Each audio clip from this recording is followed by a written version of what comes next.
코로나19 4차 대유행에 따라 수도권의 사회적 거리두기가 오늘부터 4단계로 격상됐습니다. 국민들은 거리두기 격상의 필요성에 대해서 공감하면서도 세부 지침에 대해서는 문제가 끊임없이 제기되고 있는데요. 관련해서 마상혁 대한백신학회 부회장 전화 연결해서 얘기 들어보겠습니다. 선생님 나와 계시죠? 네, 안녕하십니까. 네, 마상혁입니다. 네, 반갑습니다. 오늘 네, 오후에 나왔던 중대본 점검회의 브리핑 보셨나요? 예, 봤습니다. 그러니까 당국의 발표에 따르면 현재처럼 1,000명대가 계속돼서 유지되면 8월 네, 중순에 최고치를 기록할 거다. 만약에 네. 2단계가 4단계 2주가 성공하면 줄어들 것이다라고 예측을 했습니다. 이거에 대해서 지금 어떻게 생각하세요? 저는 그 말이 좀 동의를 못 하겠습니다. 이유가 뭐냐면, 네. 감염병 유행은 절대로 수학적 모델로 예상할 수가 없습니다. 변수가 많기 때문에. 이때까지 국내외에서 코로나 유행에서 수학적 모델을 많이 발표했지만, 한 번도 제대로 맞아본 적이 없습니다.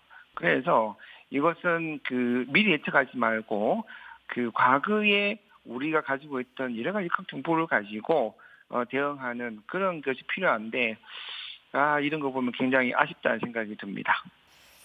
지금 새 거리두기 4단계에 대해서 불만과 비판이 계속해서 나오고 있는 상황인데요. 형평성과 실효성에 대한 얘기들이 나옵니다. 먼저 비수도권 얘기가 나오고 있는데 어쨌든 네, 수도권을 격상한다고 해도 지금 휴가철이고 뭐 네, 제주도라든지 뭐 인근 휴양지로 사람들이 이제 많이 여행을 떠나는 그런 추세잖아요. 네, 그렇습니다. 이거의 문제점에 대해서 좀 어떻게 보세요? 저는 우리 정부가 국민의 그 자유를 제한할 때는 공공이익이 극대화되고 그리고 충분히 있다고 판정이 될 때 해야 되는데, 그렇다면 아까도 방금 말씀드렸지만 우리가 1년 반 동안에 축적된 역학 정보를 분석을 하고 여기에 따라서 우리가 이 방역 대책이라든지 생활 수칙들을 만들어야 되는데, 이런 데 전혀 근거하지 않고 심지어 이런 거 만들 때 전문가들과 상의하고 감수하고 해야 되는 이런 과정도 없이 그냥 숫자만 계속 바뀌고 근거 없는 이런 수칙을 만들다 보니까 더 혼란스러우면서도 불신이 심해지고, 그래서 사람들이 1년 반도 지쳐가니까 과연 지금 물론 환자 수가 많아서 긴장은 되겠지만 국민들이 정부의 시책을 잘 따라갈지는 의문인 게, 지금 제주도만 하더라도 사람 수가 변함이 거의 없거든요. 네. 그래서 좀 정부가 실효성 있는 대책을, 그리고 근거 있는 대책을 만들어야지 국민들이 덜 불안하고 잘 따라오실 수 있을 거라고 생각합니다. 그러니까 지금 실효성 얘기가 나오면서 뭐 헬스장에서 몇 네. 킬로미터 이상으로 뛰면 안 되고 예, 뭐 예. BPM을 제한하는 이런 것들이 나오고 있잖아요. 네. 이런 거에 대해서는 어떻게 보시는지요? 저는 이걸 만드는 분이 참 대단하시다고 생각하는 게, 이런 근거를 어디서 만드는지 모르겠지만 이런 감염병 대책에서 이런 거 만드는 것 자체가 말이 안 되는 얘기입니다. 어디 가도, 세계 어디 가도 이런 방역 대책을 만들고 생활 수칙을 만드는 게 있는 나라가 없지요. 그리고 이런 거는 근거가 없는 겁니다. 즉, 다시 말씀드리면 이런 운동의 속도라든지 음악 속도가 중요한 것이 아니라 실내 공간, 환기가 되지 않는 조건, 에어컨이 틀어진 조건이면 굉장히 나쁘다는 거죠. 거꾸로 생각하면 환기가 잘 된다면 이런 감염을 많이 줄일 수 있는데, 이런 거를 제대로 발표하지 않고 이런 근거 없는 이야기를 함으로써 정부의 신뢰를 더 떨어뜨리고 있다고 저는 생각합니다.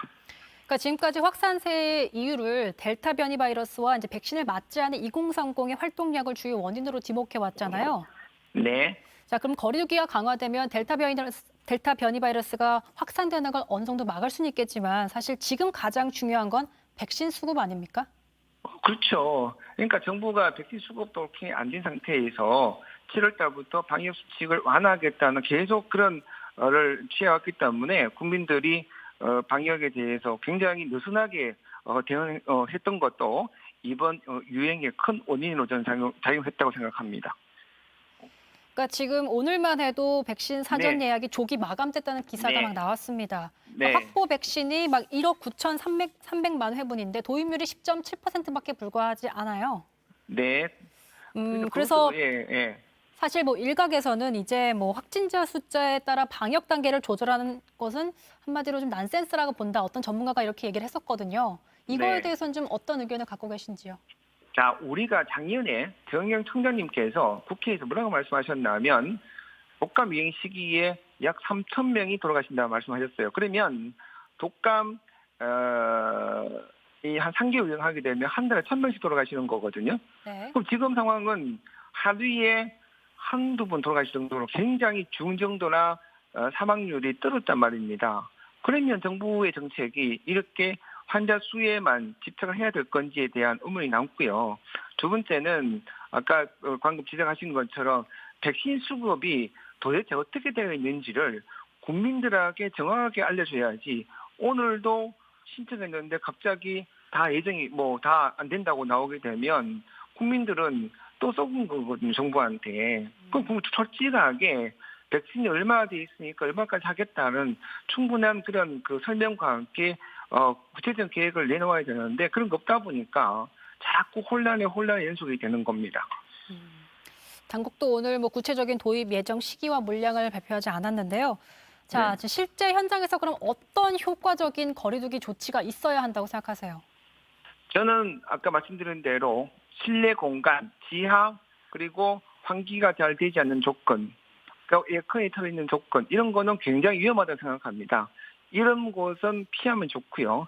실내 공간이 사람이 모여 있다면 환기가 계속될 수 있도록 그렇게 조치를 취하는 것이 지금 현재로서는 가장 중요하고요. 그리고 또 중요한 거는 마스크를 실내에서 끼고 대화하시는 게 낫고 또 하나는 뭐냐면 그 실내 공간에 오랫동안 장시간 계속 계시는 거는 좋지 않을 수 있다. 그래서 그런 시간을 좀 배려하셔서 시간을 가능하면 실내에서 여러 사람 같이 있는 시간을 줄이는 것이 가장 좋고요. 당분간은 사람들이 많이 모이는 이러한 장소라든지 모임은 자제하는 것이 가장 좋지 않을까 그렇게 생각하고 있습니다. 네, 당국에서는 어쨌든 2주를 4단계 거리두기로 강력하게 조치를 취하면서 지켜보겠다고 얘기를 하고 있습니다. 네, 지금까지 마상혁 대한백신학회 부회장과 얘기 나눠봤습니다. 고맙습니다. 예, 고맙습니다.